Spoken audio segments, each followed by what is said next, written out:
fikir var, bu trackte ilim var.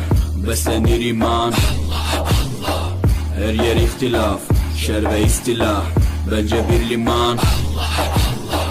Gerçekte kitapta yazılı bu Kur'an. Dur bak burada G-Flow Mus'ab, anlatır hak kitap, yalan ve hakikat, cabası tarikat.